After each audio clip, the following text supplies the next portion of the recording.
Hi students, welcome to the lecture video on Chapter 2, Molecular Representations, Part 2, and today we'll be talking about resonance.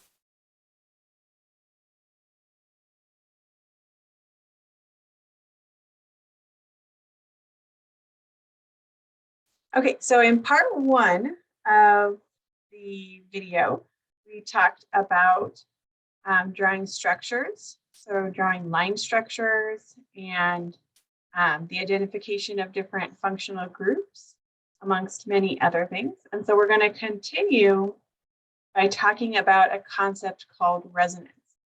And to understand what resonance is, we need to understand that even though I've taught you to draw line structures, not all structures can be appropriately explained using a line structure.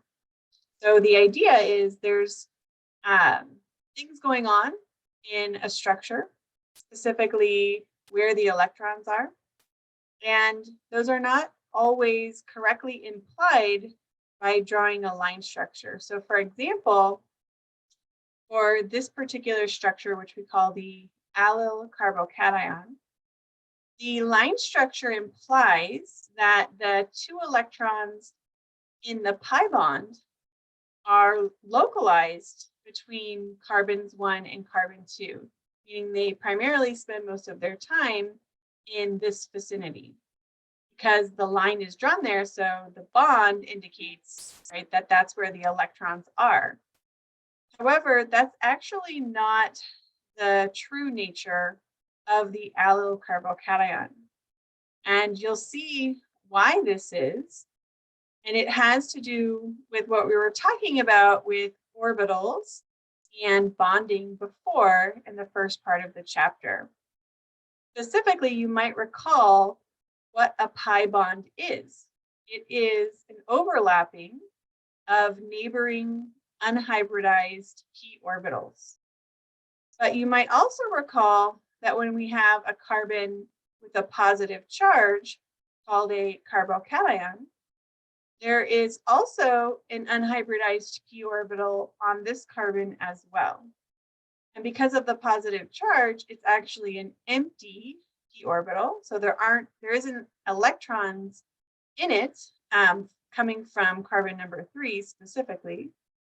However, the idea is that if there's an unhybridized p orbital on carbon number 1, carbon number 2, and carbon number 3, why would it make sense that the unhybridized p orbitals on carbons 1 and 2 overlap, and therefore we have shared electron density, right, a bond, but that the unhybridized p orbital on carbon number 3 wouldn't also overlap with the neighboring unhybridized p orbitals? And in fact, it does overlap. So we have a series now of 3 unhybridized p orbitals, 1 on each carbon, and they're all overlapping. That means that the electrons that are in this pi bond are actually spread out, or what we say is delocalized. And instead of localized between carbons 1 and 2, they're delocalized all the way over the entire 3-carbon structure. So the bottom line is that line structures imply that electrons are localized in a certain area based on where the bonds are drawn. But that is not always the case. Sometimes a line structure really inadequately describes the true structure, as is the case with the allyl carbocation. Let's go ahead and look at a picture of that in case you've forgotten what an unhybridized p orbital looks like. Remember that p orbitals are just dumbbell-like orbitals, and all of the hybridized orbitals are sort of in the plane, and those are not drawn in.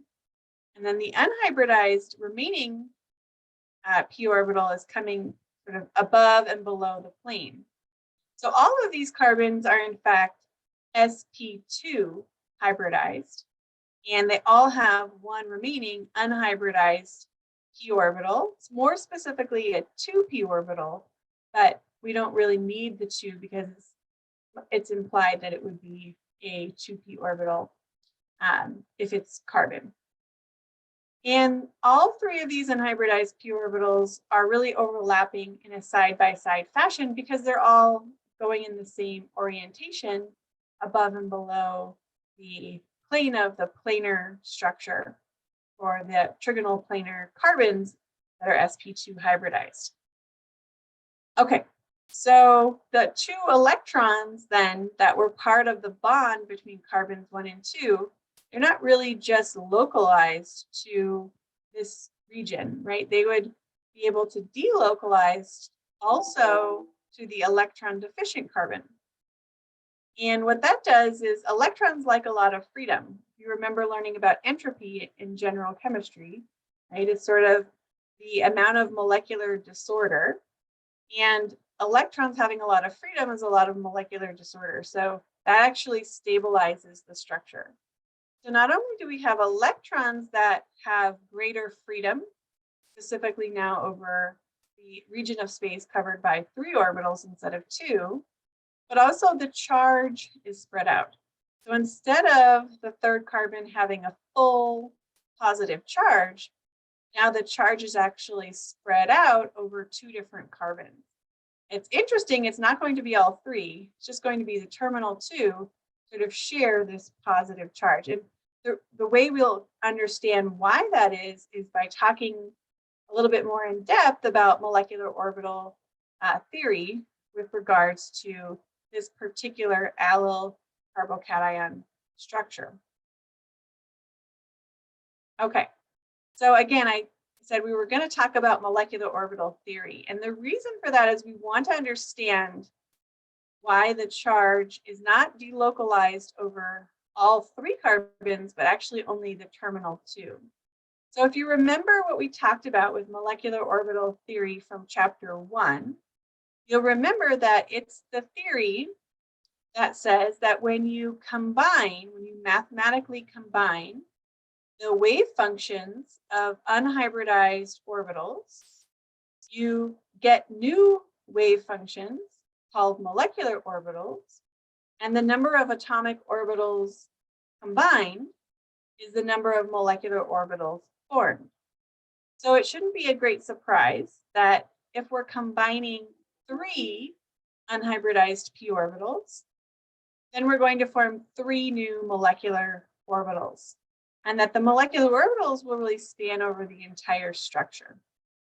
Remember that molecular orbitals are not formed equal in energy typically. So there'll be an energy spectrum where the lowest energy molecular orbital is on the bottom, sort of moving up the energy axis to the highest energy molecular orbital up here on the top. So the lowest energy molecular orbital is called the bonding molecular orbital. And we remember that the highest energy molecular orbital is called anti-bonding. Non-bonding is when you have a molecular orbital that actually is equal in energy to the unhybridized p orbitals that formed it. There's no net energy gain or loss, and so we don't call it bonding or anti-bonding, and instead we call it non-bonding. So sort of if this was an energy axis, the 3 unhybridized p orbitals that formed these 3 molecular orbitals would all be degenerate or equal in energy to the non-bonding molecular orbital. Okay, so you guys recall that electrons fill orbitals 2 at a time with opposite spins. Lowest energy orbitals fill first, moving on up the energy axis. So if we have 2 pi electrons in this 3 carbon system, those 2 pi electrons would be expected to fill the bonding molecular orbital. So this molecular orbital is filled with 2 electrons. And this shows you why those 2 electrons are really delocalized over the entire 3 carbons, as opposed to localized just between carbons 1 and 2. Remember that this structure was an allyl carbocation. So we actually lost an electron because the structure has a positive charge. Where did we lose that electron from? Or another way of thinking about it is if we put the electron in, where would it go? right? If we had a third electron, we didn't have a positive charge, it would have gone into the non-bonding molecular orbital, and you can see the lobes here. And the center here is a node, so a region where there's no probability of finding electron density. But recall that we don't actually have that electron. In the allyl carbocation, it's been removed. And so the orbital that's actually electron deficient because the electron was removed is the non-bonding molecular orbital. So normally each carbon would have brought one electron in its unhybridized 2p orbital to form the bond. However, because of the positive charge, one of those electrons has been removed. And so if we had that third electron, it would go into this non-bonding molecular orbital. But since we don't, the non-bonding molecular orbital is empty. Since it's empty, you can think of it as electron deficient. So electron deficient, meaning positively charged. So if you were just looking at this molecular orbital and asked to think about where the positive charge should be, you might notice that they're really on the two terminal carbons and not so much on that central carbon. So the central carbon has as much electron density as it can have, and the positive charge is associated with the terminal carbons in the allyl carbocation. If we didn't have molecular orbital theory, it wouldn't really make sense to describe the two terminal carbons as having the positive charge and not the central carbon. But that is the reactivity that we see with this particular structure. And molecular orbital theory nicely explains why that is. So how can we then use line structures? Because I told you before that line structures are so important that you're going to need to master them to be able to be successful in this course. So we're not going to abandon line structures just because one line structure may not adequately or accurately describe the true electron situation in a structure like the allyl carbocation. But so how can we use them and still accurately describe where the electrons are? So what we're going to do is use a series of structures called resonance structures to represent the true compound. So remember that just one structure here was not adequate to describe the delocalization of electrons, right? The bond here implies that the electrons are between carbons 1 and 2, but we know that they're spread out over the entire 3-carbon system, and that the electron deficiency is really located in the 2 terminal carbons. So what we can do is draw 2 structures that show the true nature of where the electron density is. So this shows us that the electrons are delocalized, right, to partially between carbons 1 and 2, and partially between carbons 2 and 3. And also the charge is delocalized to partially between carbon 3 and partially between carbon 1. So I want you to look carefully at this double-sided arrow. The double-sided arrow has significance, and it's not the same as the equilibrium arrow that you may have seen in general chemistry. Recall the equilibrium arrow sort of has an arrow going one direction and then underneath it an arrow going the other direction. That is not the same as a resonance arrow. The equilibrium arrow suggests that structures are, that those 2 compounds in between the equilibrium arrow, that they're converting back and forth, right? So we're going from this and then it's going back and eventually we reach equilibrium. But a resonance arrow has a different implication. What it means is that the true structure is a hybrid of these 2 resonance structures, that neither one exists to really explain the structure or the compound by itself, but instead that the true structure is somewhere between these 2, right? So it's the analogy is that, and so the idea is it's one compound, right? It's not 2 compounds going back and forth, but just one compound. The true structure is a hybrid.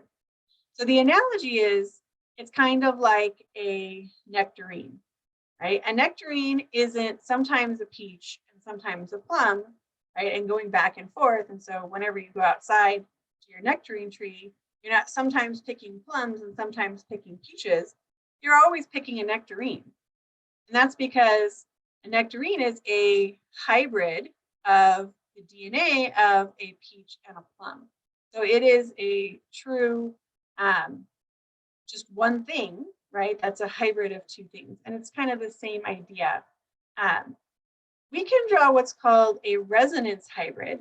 And this is one way of sort of showing that the electron density, the pi bond is delocalized, and the positive charge is only a partial positive charge on the two terminal carbons. But this isn't actually super helpful later on in the course. And so we're not going to spend a lot of time drawing resonance hybrids. And instead, we'll learn how to draw resonance contributors. So those are multiple structures, and the hybrid of those structures is the true structure. And it takes a lot of practice to get good at drawing resonance structures. That's what really the rest of this chapter is devoted to. And an entire day is devoted to figuring out how to draw resonance structures. Okay, so before we move on, we just want to make sure that it's understood that if a molecule exhibits resonance, then it's more stable than structures that don't exhibit resonance typically, because resonance stabilizes a molecule.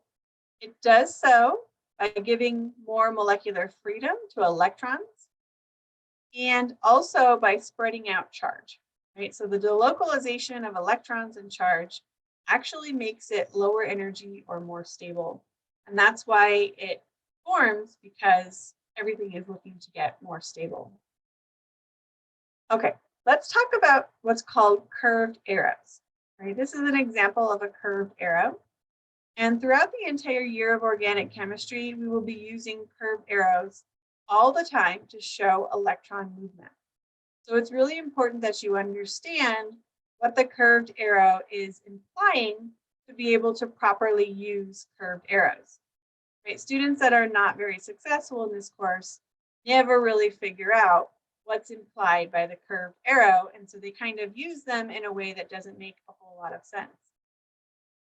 Okay, so what we want to know is that there's two parts to the curved arrow. There's the tail and the head, right? And the tail of the curved arrow starts on a source of electrons, right? So I want you to take a moment and think about, maybe you can pause the video, what would be an example of a source of electrons? So the source of electrons could be a bond, right? So we know that there are electrons in bonds, and we know that the lines in a line structure represent bonds, right? So if you start the tail of an arrow on a bond, that makes a lot of sense because it is starting on a source of electrons and the electrons are in that bond. So that could be a sigma bond, meaning the first bond between two atoms, or it could be a pi bond, right, which would be the second bond between atoms. So we could start our arrow tail on a bond. It could be a single bond, also known as a sigma bond, or a pi bond, also known as a double bond.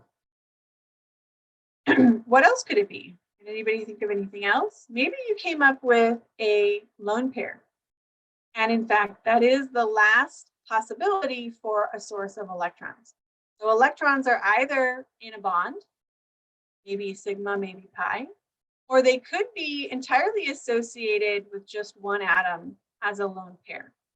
So your arrow tail should always start either on a bond or on a lone pair. And as long as you're doing that, then you should be doing what you need to properly start the arrow in the correct location. What about the arrow head, right? Where can we point to when we are sort of putting the little barbs, right, on the arrow? So the arrowhead points to where the electrons are going. We talked about the curved arrow shows electron movement. So they need to start somewhere and they need to go somewhere, right? So where could they go? Where could electrons go, right? We know that they can start in a bond or a lone pair. Maybe where could they go? Maybe you have the idea that they could go to form another bond. That's great, right? They definitely can go to form another bond. Could be a single bond, could be a double bond. They can also form a lone pair, right? And that's possible. So when they form a lone pair, we'll point it directly at the atom that's going to get the lone pair. When it forms a bond, such as the pi bond between these two carbons, we'll point to the space between the two atoms that's going to get the bond, either the single or double bond, in this case, double bond. Okay, so one thing I want to mention about curved arrows before we moved on. I've talked about all the ways you can draw a curved arrow, but there's really a limitation for this chapter. While you can form and break single bonds using curved arrows, that is not going to start until chapter 3. So for now, I don't want to see you, while drawing resonance structures, starting your arrow tail on a single bond.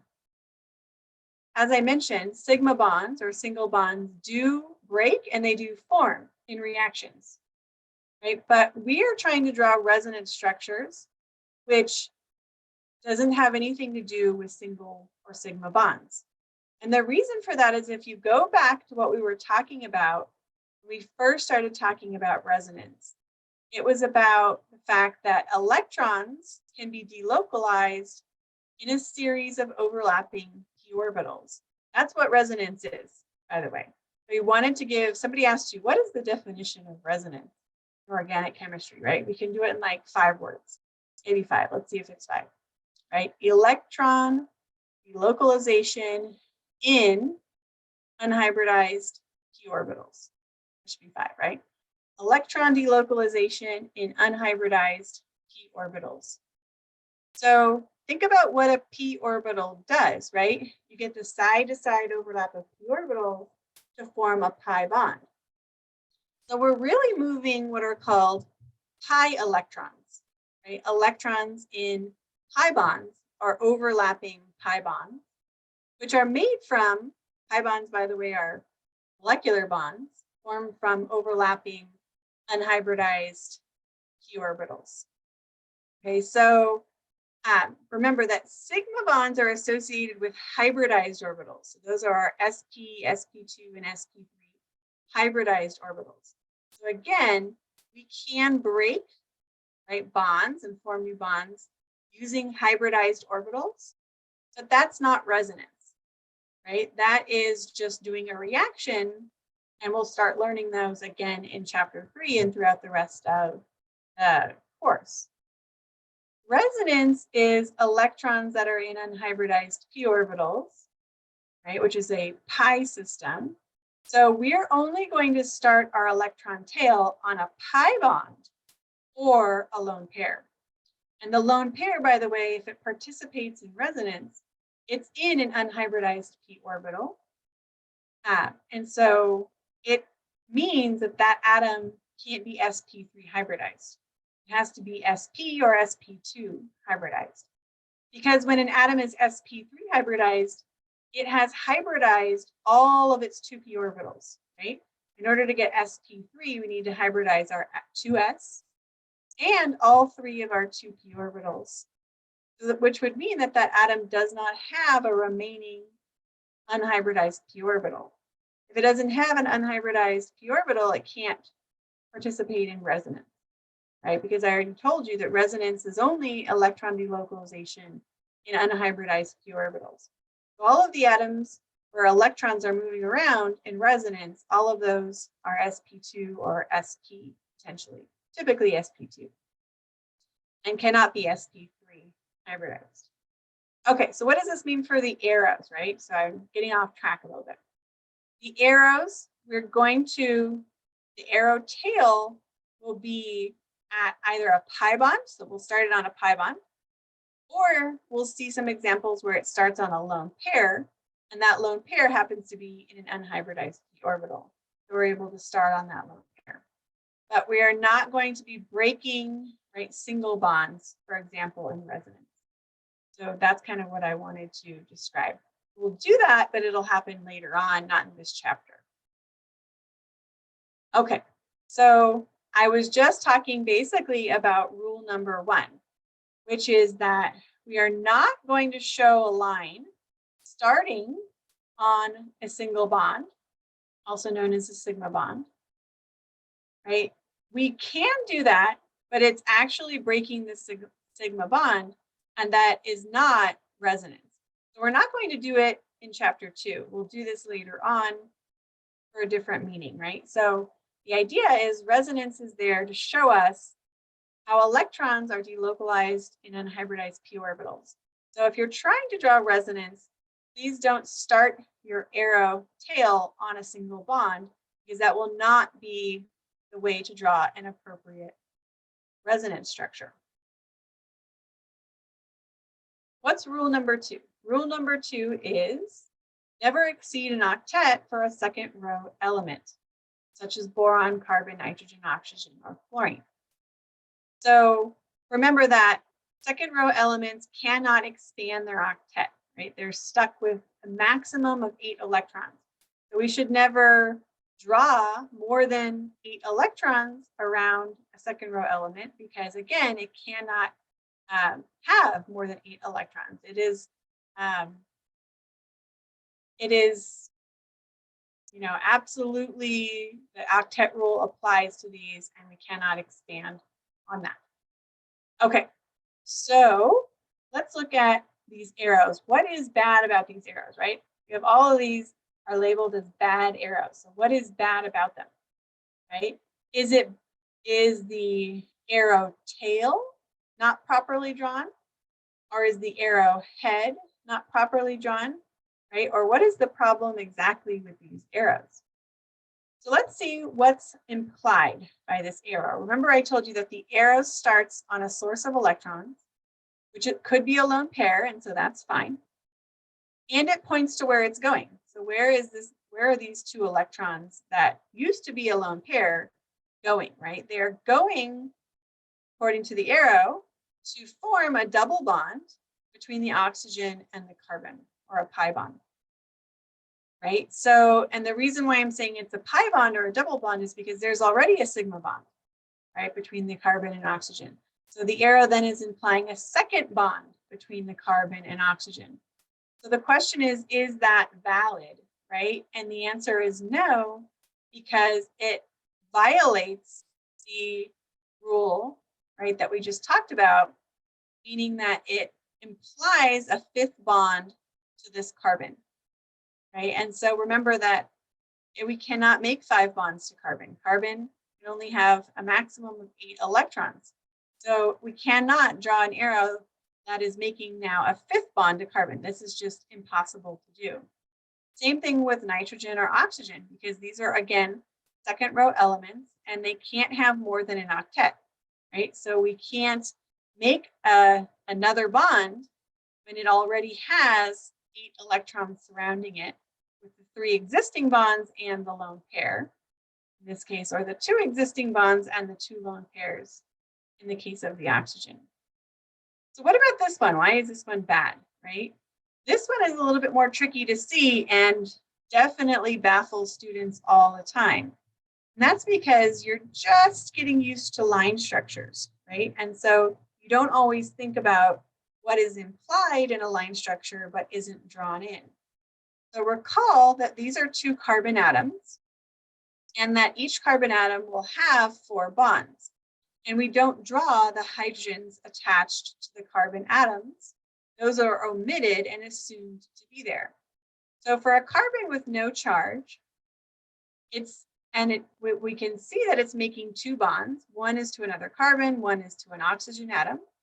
There will also be 2 hydrogens attached to this carbon for a total of 8 electrons and an octet on that carbon.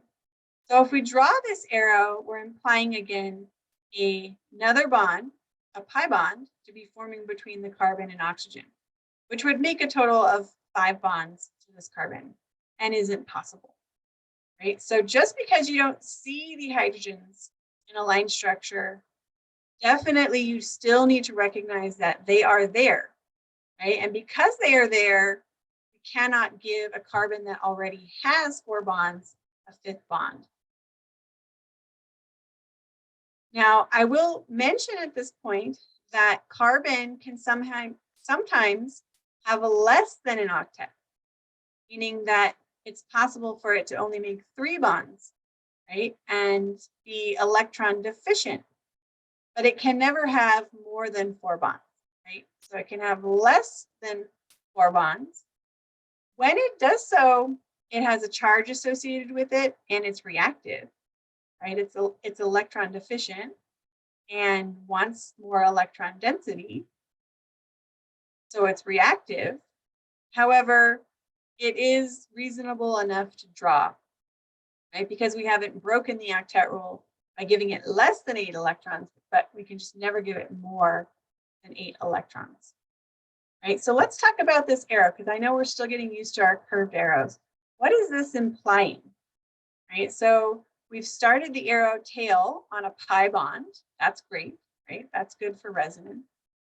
And we're breaking that pi bond and sending the electrons up to this oxygen as a lone pair.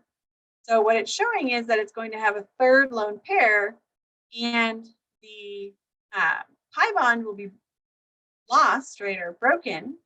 So we'll only have a remaining 1 sigma bond between the carbon and oxygen. As a result of moving these pi electrons, we end up with 2 charges. The oxygen ends up with a formal negative charge, and the carbon ends up with a formal positive charge, right? This is okay. We have not broken any rules, right? Carbon does have less than an octet, which means it isn't super stable, but it's possible to draw this. Okay, so let's talk about formal charge, because it's going to be really important for you to think about formal charge when drawing resonance structures. When you're drawing resonance structures, because you're moving electrons around from structure to structure, it's possible that you will have formal charge that moves around, and or you will generate formal charge from a structure that did not have any formal charge before. The idea, same thing with the previous one, right? So this structure doesn't have any formal charge, but this structure does have formal charge. And we want to make sure that we understand that it's there and we draw it in. So in order to draw a valid resonance structure, you need to include the formal charges. So you need to indicate that you know they're there by drawing them in. So let's consider the resonance structure derived from the curved arrows shown below. What is being implied, right, by these curved arrows? It's okay to start by talking about the top arrow or the bottom arrow, either one, right? But maybe your eyes were naturally drawn to the top arrow first. And if it wasn't, it's okay. You can do it in either order. So what is being implied here? So there's an arrow tail on a lone pair. That suggests that that lone pair is going to be moved, right? And instead of being a lone pair, it's going to be shared as a pi bond. So notice how the arrow head points between the carbon and oxygen. Because there's already 1 bond, right? We would be forming a 2nd bond with this lone pair. So notice that that is not the only arrow. If you tried to draw that arrow without the 2nd arrow, you would be violating rule number 2 and exceeding the octet on this carbon. Because remember that carbon cannot make 5 bonds. So just this arrow would be breaking one of the rules. But we can have this arrow as long as simultaneously we have a 2nd arrow. So as this lone pair gets shared as a pi bond between carbon and oxygen, the pi bond between the 2 carbons is simultaneously also moving, and that is breaking, right? So we see that the pi bond is breaking, and the electrons are going to this particular carbon atom, and the arrow head is pointing directly at that atom, not in between 2 atoms, right? Where it would be forming a bond. But when you point your arrowhead directly at an atom, it signifies that the electrons are going to that atom as a lone pair. So that's what's being shown. We're going to remove this lone pair, draw 2 bonds between the carbon and oxygen, break one of the bonds between the carbon-carbon, specifically the pi bond, and deliver those electrons to this carbon as a lone pair. You can think of the pi bond has shifted and the lone pair has shifted. And then you want to think about, did I generate any formal charge? Well, recall, how do we calculate formal charge? We do so by looking at the valence electrons on an atom and subtract the number of assigned electrons to figure out if there's a formal charge. And if you ended up with a positive charge on oxygen and a negative charge on this carbon, then you got the formal charges correct. So let's go ahead and look at what's happening here. So here's the arrows that we saw before, right? And then the structure without any formal charges drawn. So just the lone pair, right, shifted and the pi bond shifted. Then we want to calculate the formal charge. Oxygen has 6 valence electrons, but it only has 5 assigned. So we end up with a positive charge here. Carbon has 4 valence electrons, and currently you might think, oh, there's 4 assigned, right? But don't forget about that hydrogen that's attached to this carbon. Recall here we have a carbon with what looks like 3 bonds, right, to other carbons. And then also there has to be a 4th bond. So there's a hydrogen attached here that just isn't drawn in. It's still there over here, right? It's still there. It's just not drawn in. So really it has 5 assigned electrons. And so 4 minus 5 would give us this negative charge. So it is super important that you understand where the hydrogens are, right? Even though they're not drawn in. And that will help us calculate the formal charge correctly. Okay, so there are 5 general bonding patterns to learn, right, where resonance is occurring. And this type of analysis is actually very specific to the way Klein teaches resonance. So he teaches it as looking for patterns, basically, which is a really great way to teach it because a lot of this is pattern recognition, and that's a lot easier than trying to understand, right, something where you don't or can't see any particular patterns. So we're going to talk about each one of these patterns one at a time. So we have what's called the allylic lone pair. The allylic carbocation we've actually talked about a little bit already, and we'll go into more detail on that. Third pattern called lone pair of electrons adjacent to a carbocation. Then we have a pi bond between 2 atoms with different electronegativities, conjugated pi bonds in a ring. Again, the only way to get really good at drawing resonance contributors, also known as resonance structures, will be to do lots and lots of practice problems. So before we do pattern number 1, which is called allylic lone pair, first we need to be able to identify what is an allylic lone pair. Well, an allylic lone pair is not just any lone pair. It's a lone pair on an atom that's 1 bond away from a pi bond. Notice that this lone pair is not 1 bond away from a pi bond. It is 2 bonds away from a pi bond. So this is not an allylic lone pair. So it's really important that you're able to differentiate between allylic lone pairs and not allylic lone pairs. What is the difference between them? Well, there's a lot of differences, but the one that I'm really thinking about right now is what orbital are these lone pairs in? Well, you know that resonance is defined as electron delocalization in unhybridized p orbitals. And because allylic lone pair is a pattern of resonance, you might have guessed that an allylic lone pair exists in an unhybridized p orbital, and that's true. And that unhybridized p orbital, that in this case happens to be filled with electrons, as opposed to the allylic carbocation. So this is a p orbital that has 2 electrons in it, is now still overlapping with neighboring p orbitals. So the reason why this one can't be allylic is even if it existed in a p orbital, which it doesn't, Even if it did, it would be too far away from p orbitals on other atoms. And therefore, because it's not right next to another p orbital, it can't overlap with the p orbitals. They're just too far away.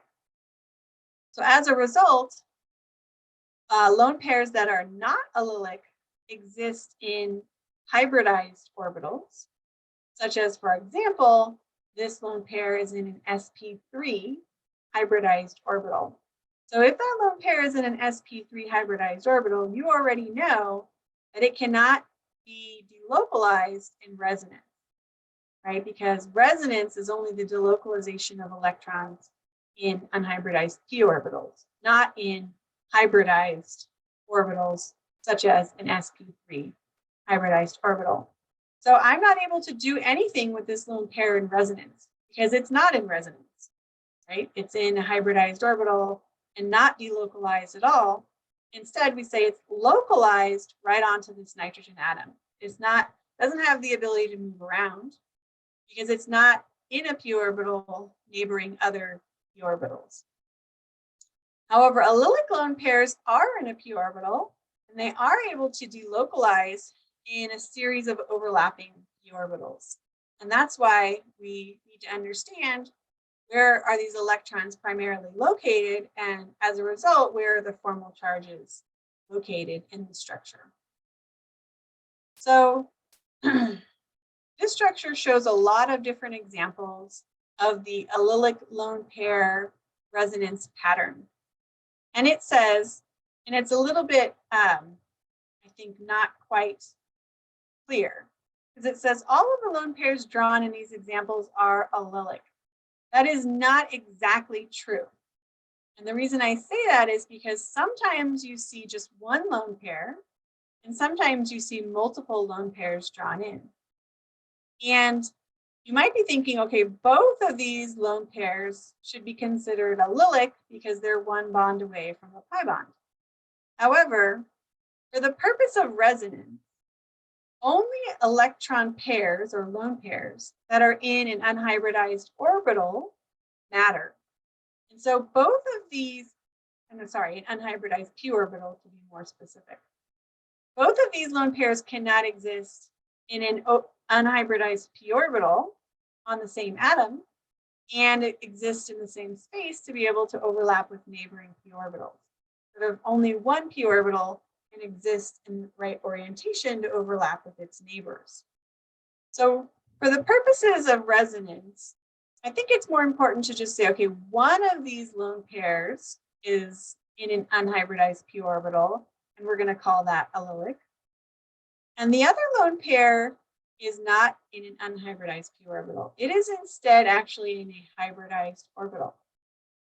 In this case, it would be in an sp2 hybridized orbital because the oxygen atom only has 3 electron groups.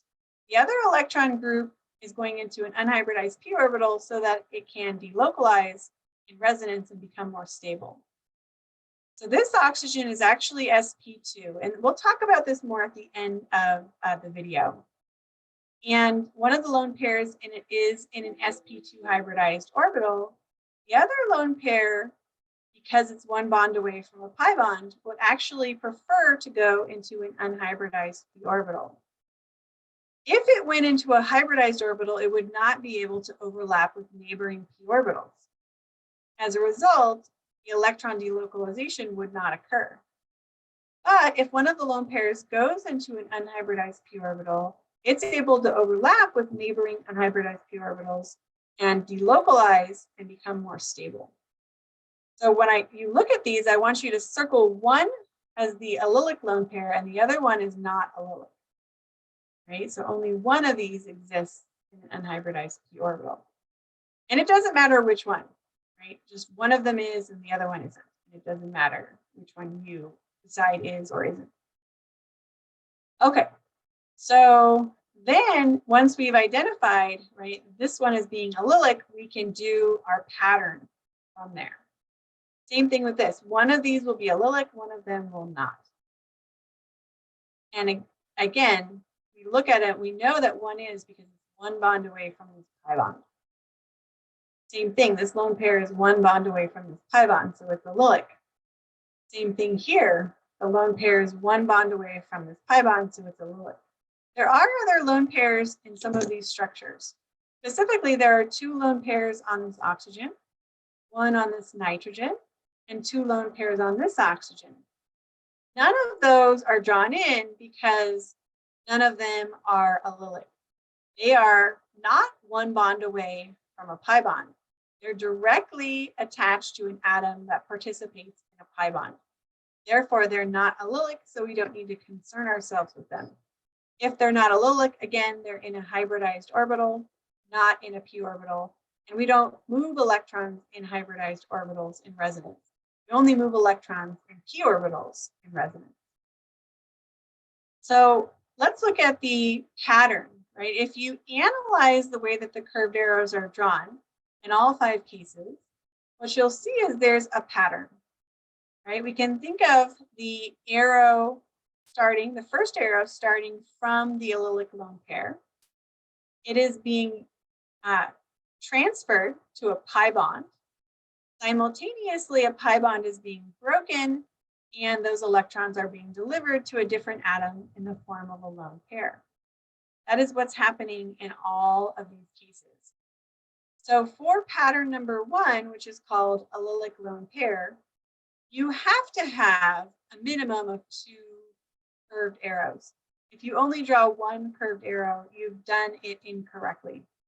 Either you've exceeded the octet on a second row element, or perhaps you've only drawn this arrow, in which case we have not done any of the patterns. Basically, we've just broken a pi bond and delivered those electrons, one of the atoms as a lone pair. It's not likely to do that on its own because this is 2 carbon atoms, so of course, if they have the same electronegativity, they're going to share electrons equally. So to draw the allylic lone pair, right, make a note that we have to do a minimum of 2 arrows to be able to draw it properly. You want to start your arrow tail, one of your arrow tails, on the allylic lone pair. Move that to a pi bond by pointing in between the 2 atoms. Simultaneously break the pi bond that's adjacent to it and deliver that as a lone pair onto the other atom. And if you've done that, then you've done the pattern correctly. So this shows you all of the arrows for those examples and the structure that it generates as a result. Let's look a little bit at the formal charge. If you study the formal charge on this page, you might come up with another pattern. Specifically, that if a structure, the initial structure starts with a formal charge, such as a negative charge, then the second structure, and really every structure after that, in the case that there's more than 2 resonance structures, which we haven't seen yet, but later on we will. So the second resonance structure and any further resonance structure will have that same negative charge, just in another location, right? So the charge, if you get rid of the charge, you've done something wrong, right? If you start with a negative charge, the next structure should also have a negative charge. You can see this is another example here, right? We've started with a negative charge on the carbon, and the second structure has the negative charge on the nitrogen 2 atoms away. Some cases we will start with a structure that has no formal charge, such as these 2 examples. When you draw the allylic lone pair pattern, starting with a structure with no formal charge, what you'll end up with is 2 charges, 1 positive and 1 negative, the sum of which is neutral, right? So if you sum up +1 and -1, you get 0, right? So the idea is the sum of the charges in every structure should be the same. So the sum of the charges in this structure is -1. In every case, it's always -1. If it starts off with 0 charges, then the sum of the charges in every other case will be 0. Even though it can have charges, it will have opposite charges that sum to 0. Okay, let's talk about the second pattern, allylic carbocations. Allylic carbocations exist when there's a positive charge, one bond away from a pi bond. We only need one arrow to draw the resonance pattern allylic carbocation. Specifically, that arrow will start on the pi bond, right, and shift the pi bond to between two different atoms, thereby also shifting the positive charge. It's possible that we'll have multiple pi bonds, what we say in conjugation with the positive charge. So here we have a positive charge, one bond away from a pi bond. If you keep moving and say that, okay, now that is one bond away from another pi bond, then actually all 5 of these carbon atoms, right, participate in resonance. Not this last one on the end, because it actually already has an octet with no formal charge, and so we can't do anything with it in resonance. It's sp3, and we don't do anything with sp3 atoms in resonance.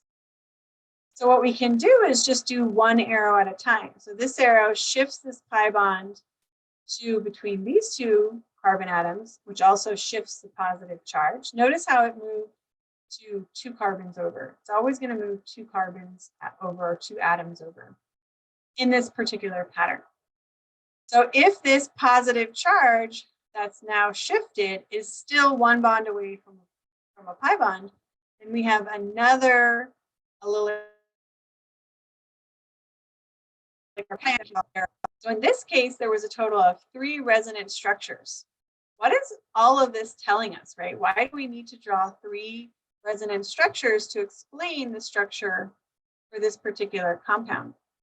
And the reason is it shows us that the electrons are not really localized to where they are in the first structure, but instead delocalized over the entire 5 carbons. Not only that, but the positive charge is shared between multiple carbon atoms. Instead of being localized on just one carbon, instead it's shared to between carbon 1, if you start counting from left to right, to carbon 3 to carbon 5.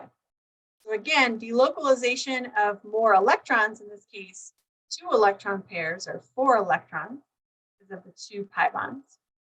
So delocalization of those 4 electrons makes the compound more stable, and sharing the charge or separating the charge to multiple atoms also makes the structure more stable, because it's much less stable for one atom to bear a full positive charge than to multiple atoms to only have a partial charge. The third pattern is going to be called a lone pair adjacent to a carbocation. If you ever see a carbocation in a structure, you might be able to do the pattern number 2, allylic carbocation. Another possibility for a resonance pattern, if you see a carbocation, is to involve a lone pair that's on an atom adjacent to that positive charge. Specifically, this carbon is only making 3 bonds and has an empty p orbital. So any lone pair on an atom next to it, if it existed in a p orbital, could overlap with the empty p orbital and then share those 2 electrons. So basically, we can take a lone pair on an atom adjacent to a positive charge and share it as a pi bond. And that generates a valid resonance structure. Here's a couple of examples of doing that. You only need 1 arrow for pattern number 3, similar to pattern number 2. Sort of the opposite of pattern number 3 is pattern number 4, a pi bond between atoms of different electronegativity. So if you notice that there's a pi bond between different atoms, and specifically not just any pi bond, because some pi bonds are between 2 carbon atoms. Those are the same atom because they're both carbon. And therefore, it's unreasonable to think that the electrons are shared unequally between 2 carbon atoms because they have the same electronegativity. But if they have different electronegativity, what resonance is really showing us here is that not just the single bonded electrons spend more time around the oxygen atom, but actually the pi bonded electrons also spend more time around the oxygen and less time around the carbon. So really all 4 of these electrons spend more time around oxygen than carbon.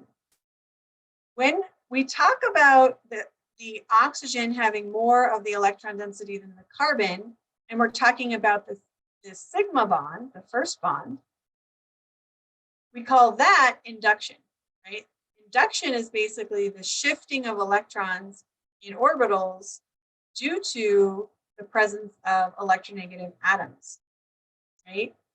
But we can also shift electrons in a pi bond to the more electronegative atom. But when we draw this out, we call this resonance, right? So if you shift electrons in a sigma bond, it's induction. You shift electrons in a pi bond, we call it resonance. Really, all 4 of them are not equally shared between the carbon and oxygen. Specifically, the oxygen having more electron density than the carbon due to its greater electronegativity. So if you see a pi bond between atoms of different electronegativity, those electrons in those overlapping p orbitals spend more time around the more electronegative atom. So we can actually break that pi bond, deliver those electrons as a lone pair to the more electronegative atom specifically, and then draw a structure. The reason why we do this is because this also gives us information about the true structure, right? Those electrons are not equally shared. Specifically, they're more around oxygen, making it partially negatively charged, and less around carbon, making it partially positively charged. Now you notice I said partially. Why did I say partially? Isn't this a full negative charge and a full positive charge? Because remember that just this structure does not tell us the true structure. That the true structure is a hybrid of these true structures. So this is partially true and this is partially true. And so when you see this, what you want to think is this oxygen has a partial negative charge and the carbon has a partial positive charge, but not a full positive charge, because again, the true structure is the hybrid. So the two structures really represent the extreme descriptions of the pi bond, right? They're not completely equally shared and they're not totally unshared, right? They're sort of somewhat shared between the two. The last pattern is pattern number 5, called conjugated pi bonds in a ring. This one is the least often used because it's really specific to a aromatic ring. When you have an aromatic ring, that's the only time when you're going to use this. And the most common aromatic ring is this benzene ring. Okay, when you see bonds on alternating carbons, right, the implication if you just had one structure is that there's an alternating series of pi bonds or double bonds and single bonds, right? They're sort of like these 2 electrons are shared between these 2 carbon atoms, but not shared between these 2. But of course, we know that if there's an unhybridized p orbital at every single carbon all the way around the ring, right, then all of those p orbitals are overlapping. Really, these 6 electrons are equally shared amongst all 6 p orbitals. And so the true structure is like 1.5 bonds between all of the different carbon atoms. We can't easily draw that with a line structure. So instead we draw 2 resonance structures, understanding that the true structure is a hybrid, right? And that all of the carbon-carbon bonds are in fact equal in a benzene structure. When you're drawing the curved arrows, all of the pi bonds have to shift simultaneously, but you can do that in any which way that you like. The curved arrows can all go clockwise or counterclockwise, doesn't matter. And they can sort of be drawn inside the ring or outside of the ring as well, and that also wouldn't matter. So here's a summary of the 5 different patterns. It's really helpful to have this handy with you when you're trying to draw resonance structures, because it reminds you of the different patterns to look for to then give you an idea of what can you draw when you're drawing these resonance structures. They also nicely tell you exactly how many curved arrows to use when you're using these patterns. If you are trying to draw something that does not match one of these patterns, I would suggest you go back and think, I must use one of these patterns. Is it possible to do something else that doesn't exactly match one of these patterns? The answer is yes, but at this stage, we just want you to recognize these patterns and be able to draw these patterns, because it would be much more complicated for you to draw a resonance structure which involves 5 curved arrows all at the same time, right? And recognize that you're doing things properly. And instead, there's a lot of reasons why it makes sense to just use these patterns. First of all, if you just use these patterns, you'll never miss a resonance structure. You'll get all of them. If you're drawing like 5 arrows all in a row, it's not necessarily that you're doing things wrong, it's just that you're missing intermediate resonance structures along the way. So what I want you to do is really focus on just using these patterns to draw resonance. If you're not doing one of these patterns, then likely you're not doing it correct at this stage of the game. Okay, let's go ahead and do some practice. So what I would like you to do now is pause the video and practice identifying patterns, right? You can have that previous slide sort of printed out so that you can see all the different patterns. Practice looking for patterns and then drawing those patterns out with the correct number of curved arrows. Don't forget about formal charge, that's super important. Recall that when you have a charge in the first structure, all of the structures after that will have that one charge just move to a different location. If you end up with a structure with 3 charges, it's not wrong necessarily, but it's insignificant, right? So we want to think of in terms of charges. In order to be a significant resonance contributor, we have to stick to 2 charges or less. And again, we'll talk about that later as we move through the chapter. And I'll show you what I mean as I go through the problem. But try to minimize your formal charge for now. And that means you might see multiple patterns, but choose one over the other in order to minimize formal charge. And try to draw as many resonance structures as you can without violating any of the rules and involving any sp3 hybridized carbon. Okay, go ahead and pause, work on it to the best of your ability, and then we'll go over it.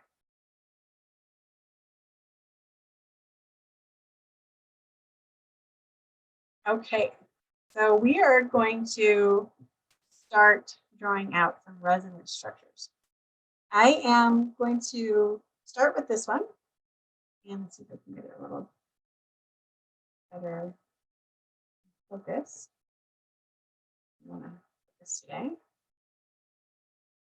Sometimes if I put something else in the way.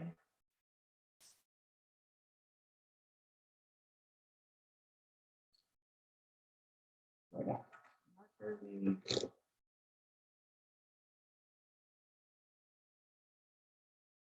There we go. Okay. So with this one, you might be a little bit stuck as to which way to go, because you can definitely see 2 different patterns that you could potentially start with, right? Perhaps you notice the allylic positive charge, the allylic carbocation. You might have also noticed, if you were kind of looking at this part of the molecule, that one of these lone pairs is 1 bond away from a pi bond. So this would allow us to do pattern number 1, which is allylic lone pair. So let's see what would happen if we ended up starting with allylic lone pair first. Right? So let's say I recognize one of these, right, as being an allylic lone pair. And I'm going to use my curved arrows to start on that lone pair, share it as a pi bond, simultaneously take this pi bond and deliver those 2 electrons as a lone pair on that carbon atom. So let's see what I would have gotten if I had done that. Draw my little double-sided resonance arrow. So if I had done that, then I would end up with this structure. And I would not want to forget about charges, right? The positive charge on this carbon would still be there. This carbon would have a negative charge. And this oxygen would have a positive charge. So you can see we've ended up with 3 charges, right? This has so much charge that it's not going to be a very stable structure. And as a result of being not very stable, we say it's insignificant, right? So I talked about minimizing formal charge. So it's not wrong if you drew this. This is not wrong. It's just not very helpful, right? Because it's not very stable. And so the structure doesn't really ever look like that, right? So this one, I'm just going to say there's 3 charges, right? Which makes it unstable. Another way of saying unstable is high energy. Right? So if it's unstable and high energy, it's just what we call insignificant. Meaning, if you go back to your analogy of the fruit, right? Maybe the nectarine. Let's say we were trying to make a new fruit and I crossed a plum and I forgot what the other one was, apricot, I think, or peach. Sorry, peach and plum. That's what it was. Okay, so I crossed a peach and plum. And I'm trying to make a new fruit. So let's say that I cross the nectarine with a apricot, right? And I do all these crosses, and in the end, I get this fruit, and it is 70% peach, 29% plum, and 1% apricot in the end, because I crossed it once with an apricot, but then I did a bunch of other crosses with plums and peaches. Right? And in the end, I get this fruit that has DNA, right? And there's only 1% apricot. Is the fruit gonna look at all or resemble an apricot? No, right? So I probably shouldn't advertise it as an apricot because it's just really doesn't look like an apricot, right? It doesn't have very much apricot DNA. It's the same idea here. The true structure is not really going to look like this at all because this one is so high energy that it's going to much more closely resemble all the lower energy structures and not really so much that high energy structure. So we can draw it. It's not wrong. We didn't violate any of those rules we talked about, but it's just unhelpful because we don't really care about, right, 1% apricot. That's the idea. Okay, so we didn't do anything wrong, but we got this insignificant structure, right? Let's think about a different approach that maybe we could have taken to draw some structures here that are significant, right? So what I'm going to do then is just sort of start again. So I'm going to redraw this up here.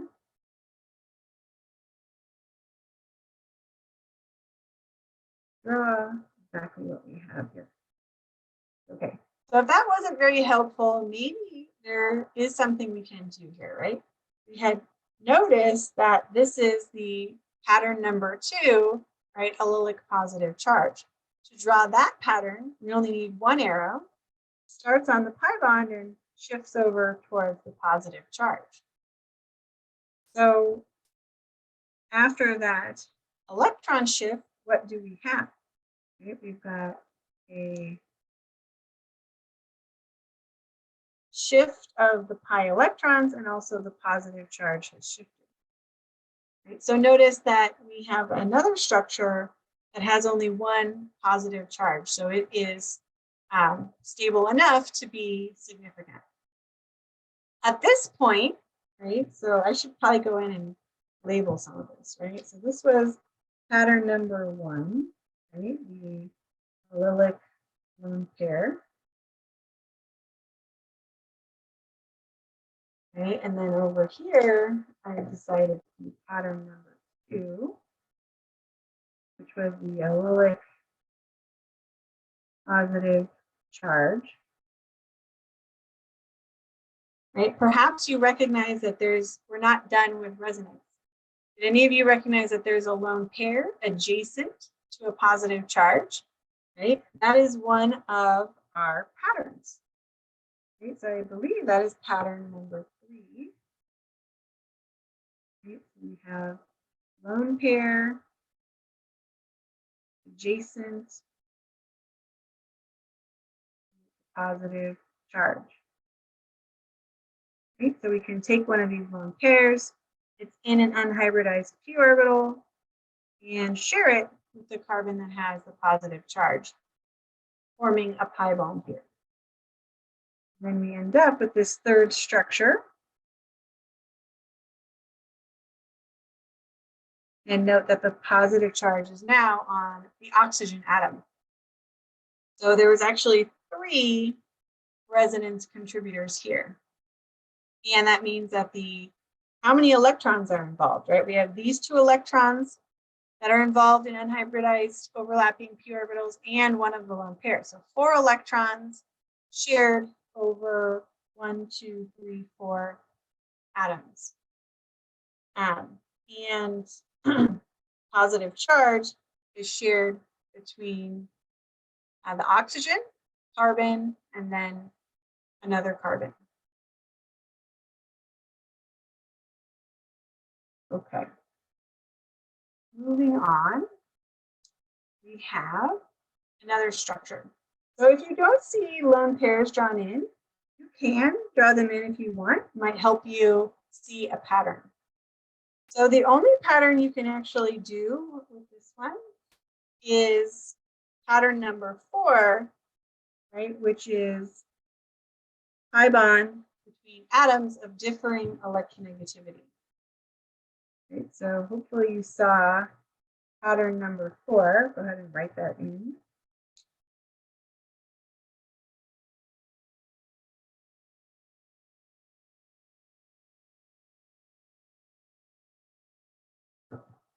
Read is number 4, pi bond between atoms, different electronegativity. And so we were able to shift those pi electrons, form a lone pair on the more electronegative atom. Right? You might have recognized that I can see another pattern now, right? What about the allylic positive charge? So we can keep going with our resonance structures to specifically now use a different color. Let's do the number 2, right, which is the allylic positive charge. Remember, to do that pattern, we just start on the pi bond and shift it over.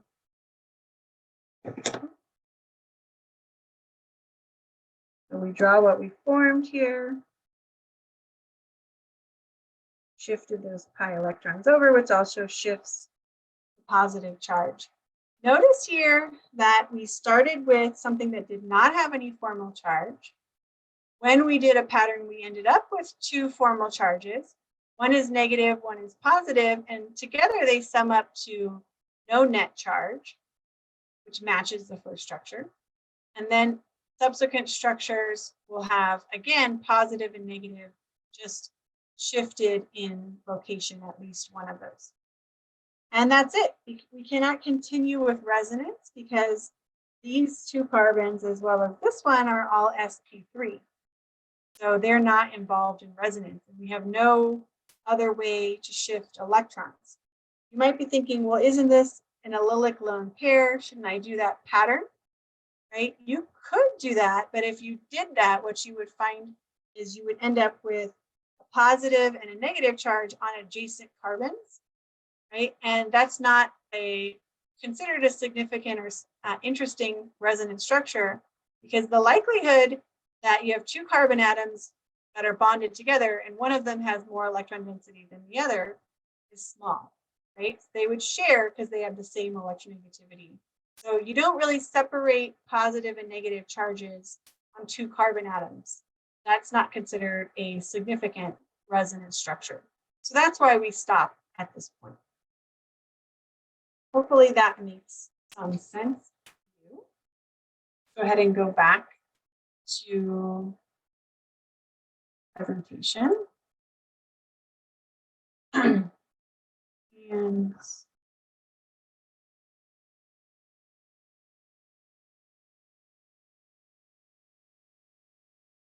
okay, just checking my phone to make sure nothing catastrophic has happened since I started making this video. Okay, so moving on to the next section, which is talking about assessing resonance structures. So I've already kind of been talking to you about the fact that not all resonance structures are equally significant or equally stable, equal energy, those sorts of things, right? And so not all of them are really important, right? If you have one that's really high energy, then it's not really important to the structure. Structure doesn't resemble that very much. And so we pretty much tend to ignore those sorts of resonance structures, right? So really the bottom line is usually not all of the resonance structures will contribute equally to the hybrid. So remember we talked about the fruit, right?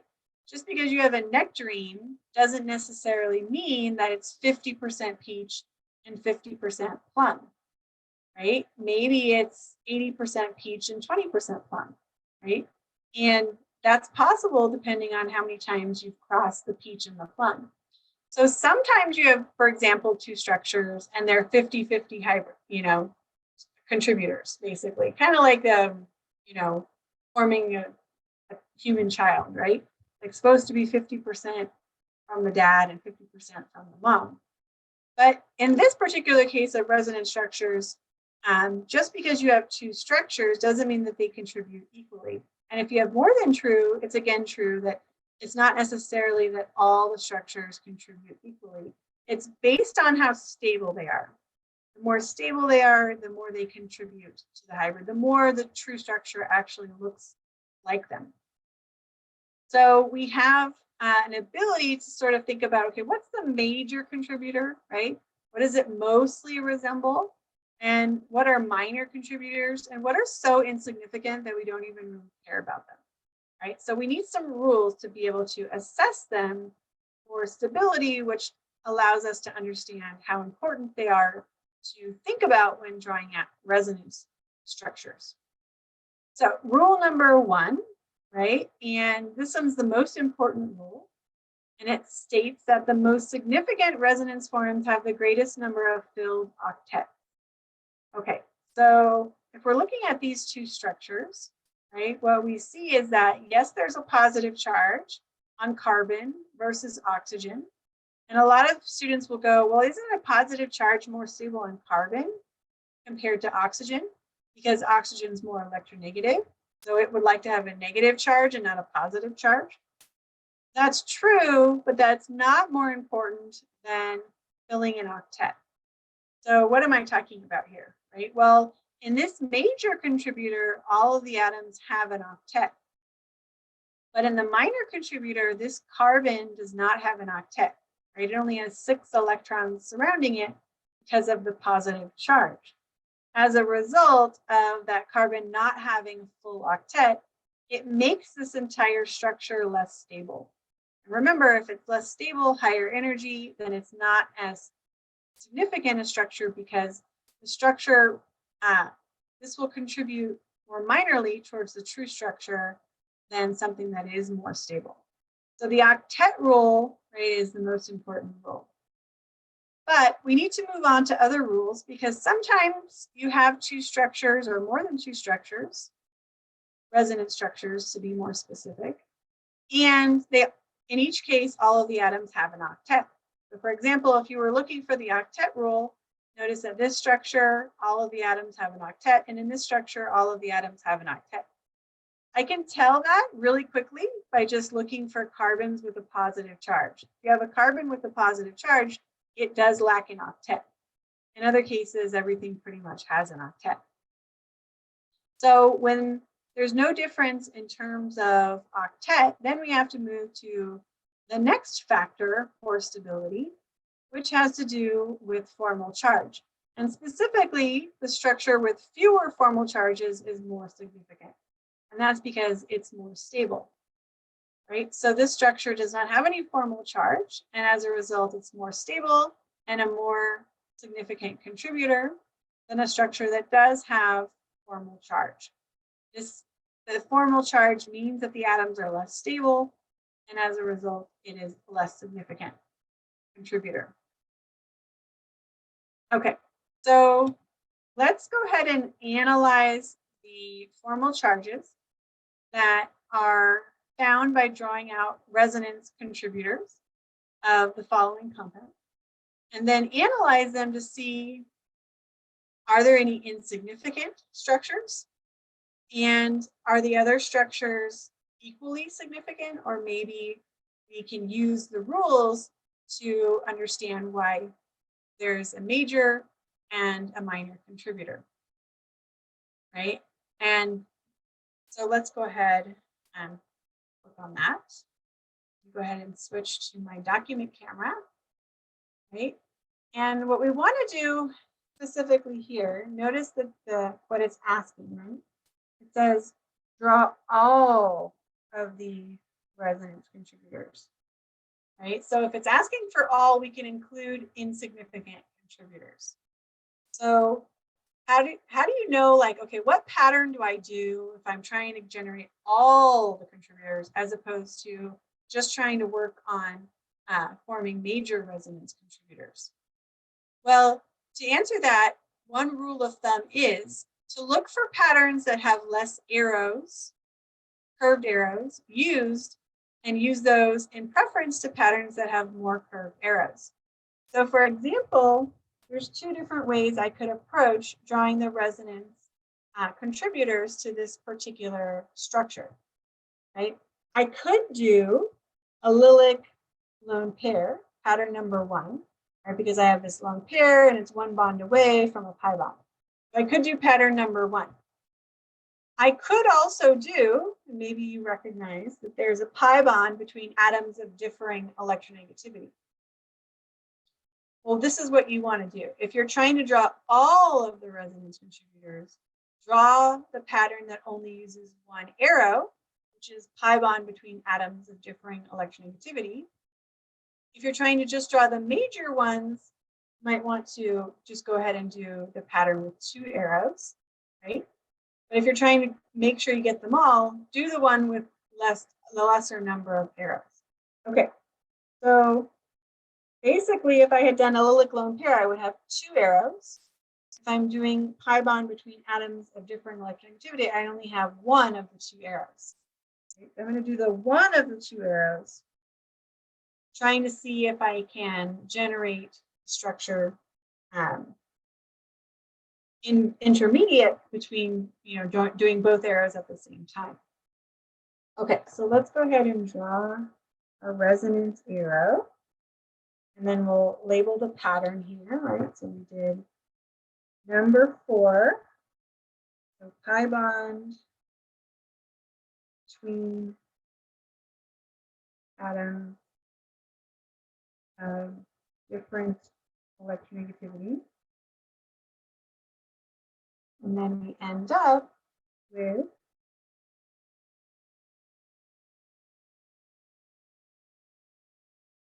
negative, positive, and another negative charge. Right? Because if we shift the electrons which are shared between these 2 electrons into a lone pair, we end up with a negative and positive charge that results there. Then potentially we might recognize this is a lone pair adjacent to a positive charge, right? And again, you could use any of those 3 lone pairs, that doesn't matter. And we can draw another contributor.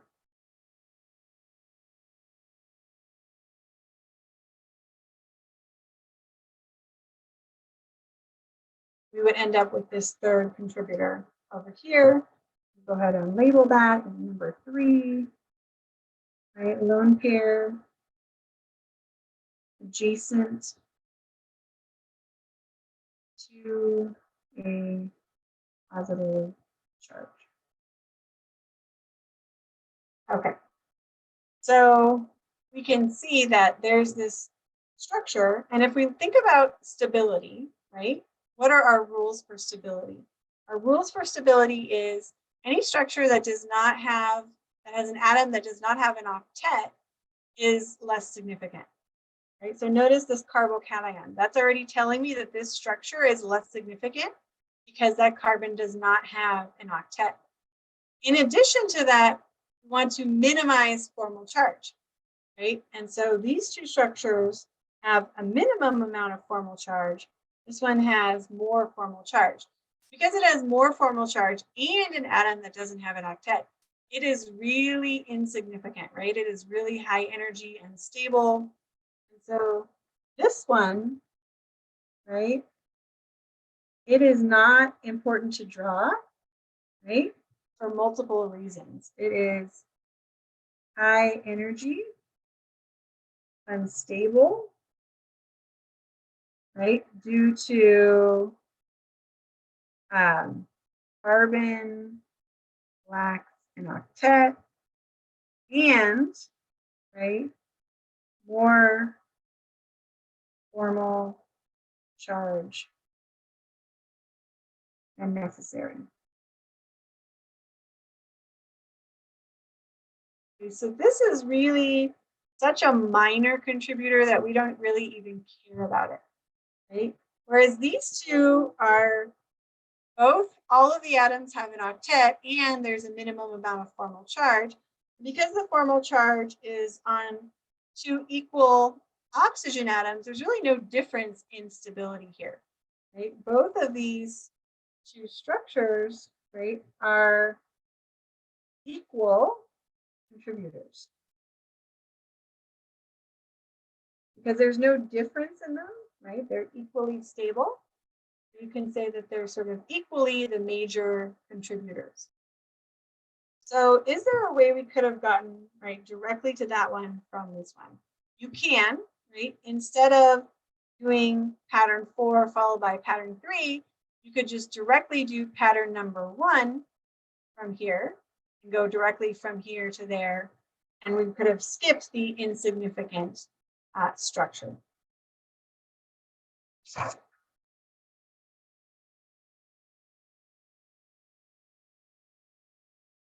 Okay, so rule number 3, if you have formal charge, and remember, this is the least important rule. So notice that in these structures, all the atoms have an octet. We have the same amount of formal charge. There's one negative charge here and one negative charge here. So all else being the same in terms of rules 1 and 2, then it's more stable to have the negative charge on the more electronegative atom, right? So this would be a more major contributor just because of increased stability than this structure over here, right? But where the negative charge is placed only matters because, again, all of the atoms have an octet and there's the same amount of formal charge. Both of those rules are more important and supersede rule number 3. Let's go ahead and continue practicing drawing resonance contributors. So I want you to draw in the missing lone pairs. Right? Remember that atoms are assumed to have an octet, right? Unless they have a charge that says otherwise. So we draw in all those missing lone pairs, right? Draw significant resonance forms by identifying which pattern you want to use, right? Of the 5 different patterns, and indicate the major resonance form. So go ahead and pause and practice, and then we'll go over it.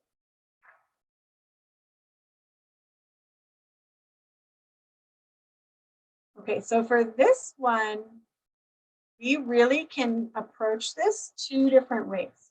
And I'm actually going to draw this out sort of twice so I can show you 2 different ways you can approach it and really get the correct answer either way. So I'm going to draw this out. And I'm going to go ahead and add in the 2 lone pairs. Right? The negative charge tells me that I'll have 2 lone pairs, because the calculation is 5 valence minus 6 assigned is -1. Okay, so I'm just going to draw this twice so I can show you 2 different ways to approach this. Okay. The first way is to start with pattern number 5. Right? So perhaps you recognize that there's an benzene ring, and we can do pattern number 5, right, which basically just shifts the pi bonds. And just for space here, I'm just going to go ahead and write over the arrow the number and not necessarily the description of the pattern at this point. Right? So we could do pattern number 5 first. And that would get us to here, here, here. And now there's no point in going back, right? Because we've already drawn the structure. So now we need to look for a different pattern. And we could do allylic lone pair. Notice that we have a lone pair, 1 bond away from a pi bond. Right? So we can do pattern number 1, which has a minimum of 2 arrows. And again, I suggest you just do 2 arrows and not worry about anything else. The easiest thing to do to make sure you don't miss any important contributors. So we'll draw what we formed here.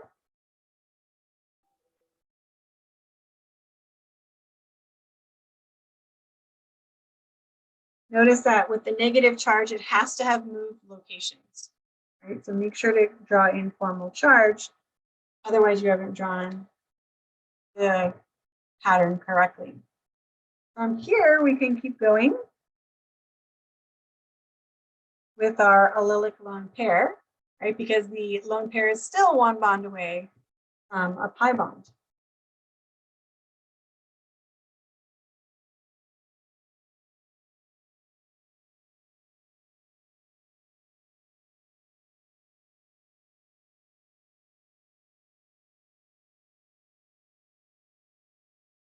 And we can just keep going. I just did pattern number 1 again.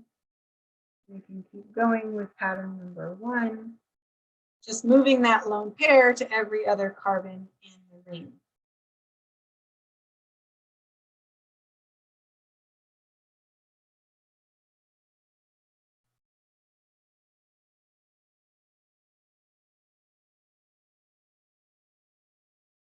Once I've reached this position, right, the only thing I can do is move the lone pair back up to the nitrogen atom, but I already have that structure, right, drawn over here. So there's no reason to keep going because I'll just draw something that I've already drawn. So what was the other pattern potentially that we could have done here? Well, you could have just started with pattern number 1 with the allylic lone pair. We would just go, since the pi bond is between these 2, we would just go sort of this direction with our arrows. We can do pattern number 1.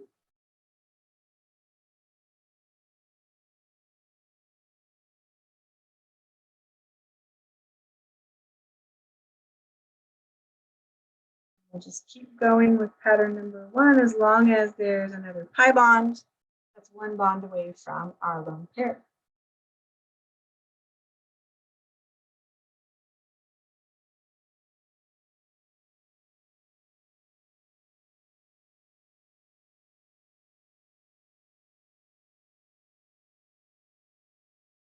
And I can just keep going.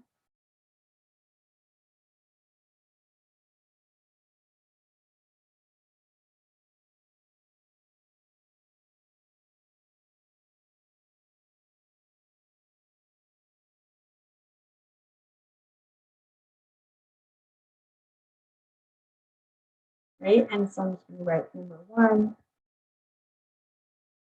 All these. And then you might think, okay, should I stop here, right? But actually, if you keep going, in this case, all the way back up to the nitrogen, let's go ahead and draw that and see what we formed here.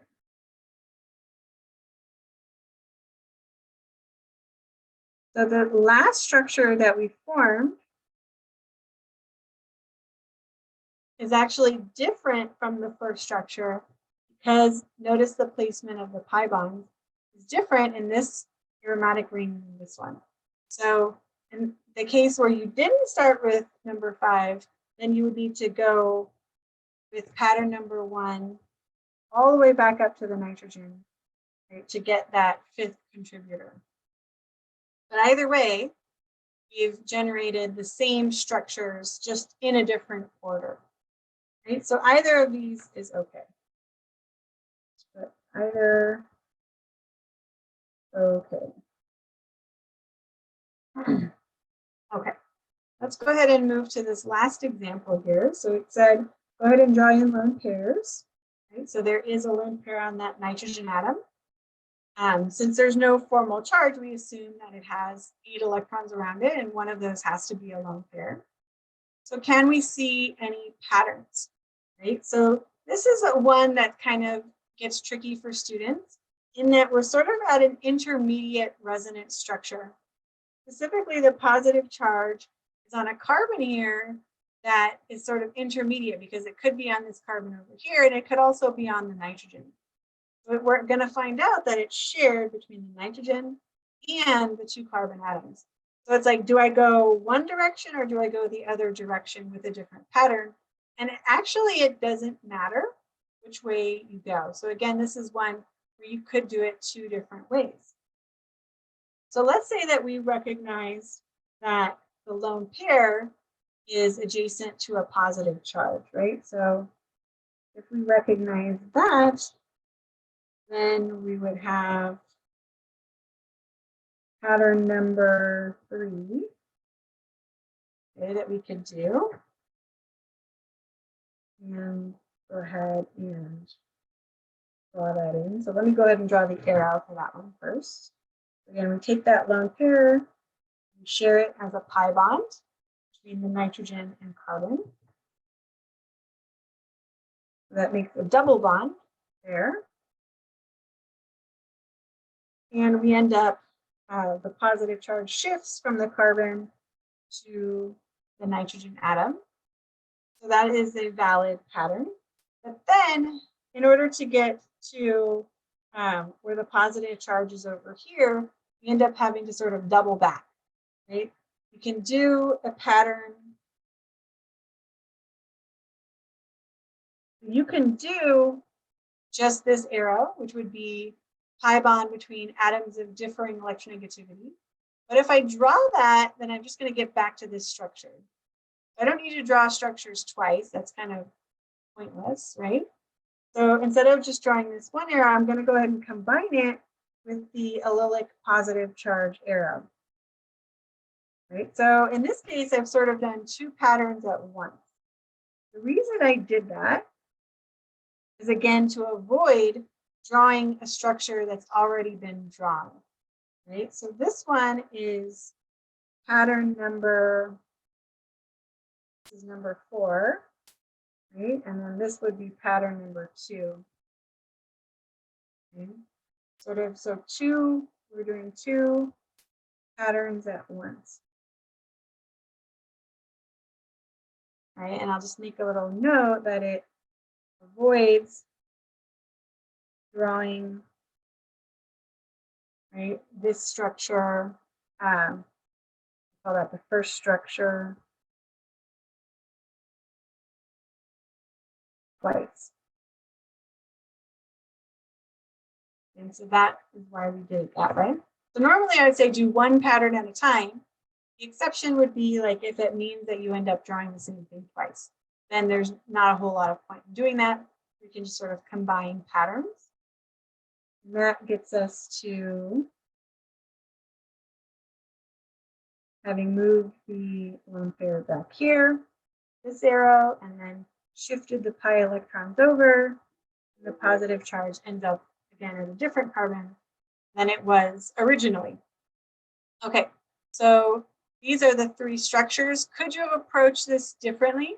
Yes, right? It's possible to have started with the allylic carbocation, gotten yourself here, and then you could do two patterns, right, to get you back to this structure, which would be sort of going back on the allylic carbocation and then shifting the lone pair down simultaneously to get you here as well. So there's a couple of different ways you could do it. As long as you get all the resonance structures, it doesn't really matter, right? And a good way to do that is to try to use the patterns and to, right, think about formal charges and things like that. Okay, so it asks us, right, we sort of forgot one important thing that that the question asked us to do, which is indicate the major resonance form, right? So if we're looking here at the different resonance contributors, right, is there maybe one that seems more significant to you than any others, right? Well, remember, rule number one, we look for positive charges. Because a positive charge on a carbon will potentially indicate that that carbon is a carbocation and that carbon does not have an octet, which would mean it's less stable. So I don't have any positive charges here to worry about. There's only one negative charge and it moves around to different locations, right, in the structures. So if you only have one charge, then we don't have to worry about increased separation of charge because there's always that one charge in all cases. And in that case, it's the third rule, which is, okay, where is it going to be more stable? Will it be more stable on the nitrogen atom, right, or on the carbon atom as it moves around the ring? So remember that electrons and negative charges are more stable on more electronegative elements. Nitrogen is more electronegative than carbon, so it's more stable on nitrogen than on carbon, right? So I'll just sort of take some color here. Okay, these two, right? And if I had drawn the second set, I would just sort of block the first one and the last one, right? These are the major contributors, right? And I came to that analysis again because there's all of the atoms have an octet. There is one charge in all structures, and it's more stable on the more electronegative nitrogen than on carbon, right? And then between these three, again, we're going to do that same analysis. Look for positive charges on carbon, because that means that that carbon lacks an octet, right? So here I see a positive charge on carbon, right? Which tells me right off the bat that, right, this carbocation, right, lacks an octet, right? So as a result, this is a minor contributor because it's less stable. Right? And then between these two, right? Oh, I also noticed this positive charge here, right? Again, right? Those are going to be less stable because those carbons lack an octet. So as a result, this one actually gets to be the major contributor, right? Because it's the only one where all of the atoms have an octet. Again, that's the most important rule. So as long as we see a difference there, we don't have to care about separation of charge or where the charge is located. Okay. And then you might ask, well, which one is less stable, right? Is there a difference between having the positive charge on this carbon versus that one? And the answer is not really. These are both sort of equally less significant because of the lack of octet on a carbon. Okay. Going back here.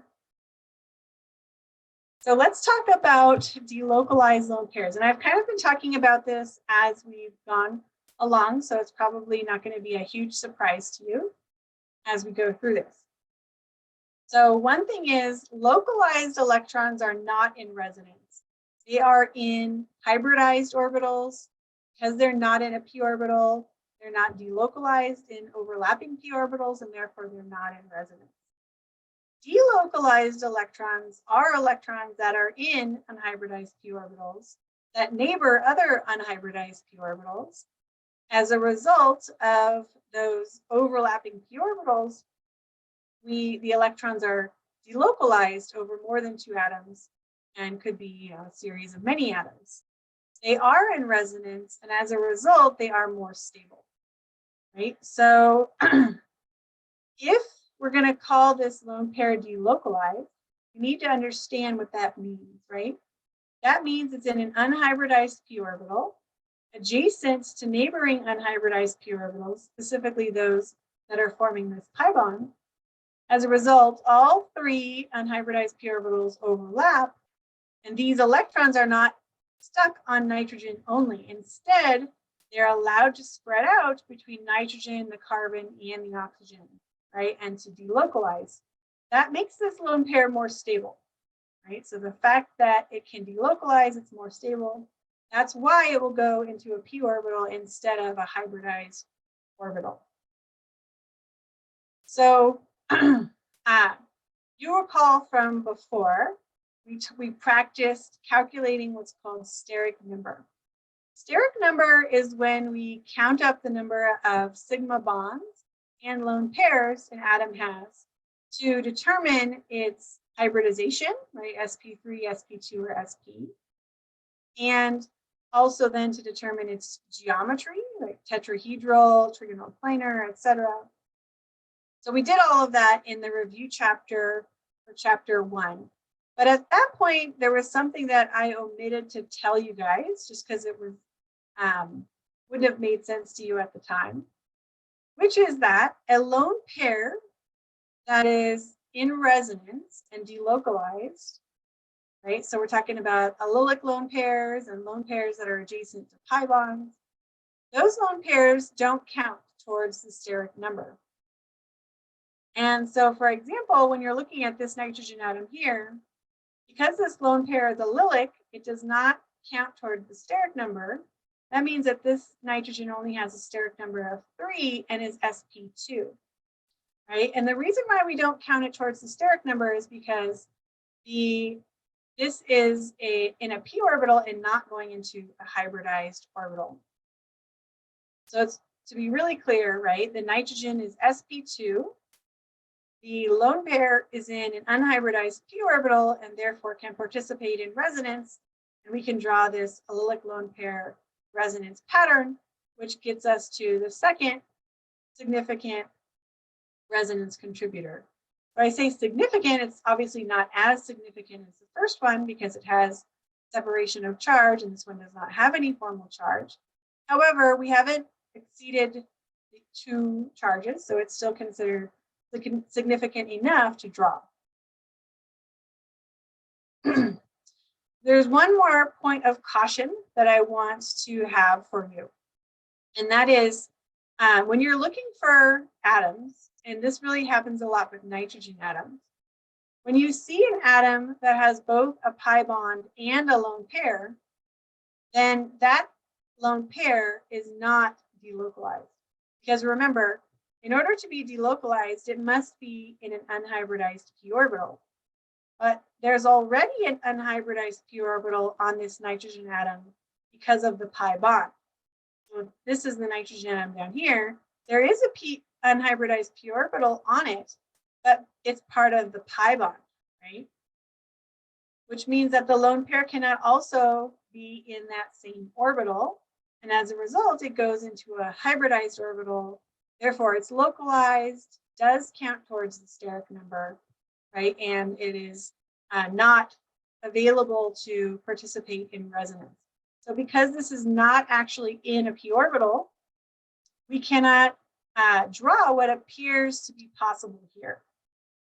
It appears to be possible that this is an allylic lone pair because the lone pair is 1 bond away from a pi bond. And so you might think, oh, I can draw the allylic lone pair pattern, but you actually can't. And the reason you can't is because deceptively, the lone pair is not in a p orbital. The reason why I know it's not in the p orbital is because the p orbital on the nitrogen is part of the pi bond. So bottom line is, right, what you might want to write down in your notes, if an atom, and typically it's a nitrogen atom, has both a pi bond and a lone pair, the lone pair is localized. It is in a hybridized orbital and it cannot participate in resonance as a result. So you might see, like, for example, if you drew in the lone pair here, it looks like it's one bond away from a pi bond, right? But don't get fooled. This nitrogen atom has both a lone pair and a pi bond. As a result, the lone pair is localized, right? And counts towards the steric number. It's in a hybridized orbital and it does not participate in resonance. This lone pair is a little easier to see because, of course, it's not one bond away from any pi bond. So clearly it is localized. Whereas the lone pair on this nitrogen atom that hasn't been drawn in, but you know it's there, this one looks like it's one bond away from a pi bond, right, in either direction. And because the nitrogen atom doesn't have a pi bond, that means that the lone pair can go into a p orbital and be delocalized. So this is the only delocalized lone pair in this particular structure. All right, we will stop there and hopefully you learned a lot and you're ready to go on to activity number 3 on resonance.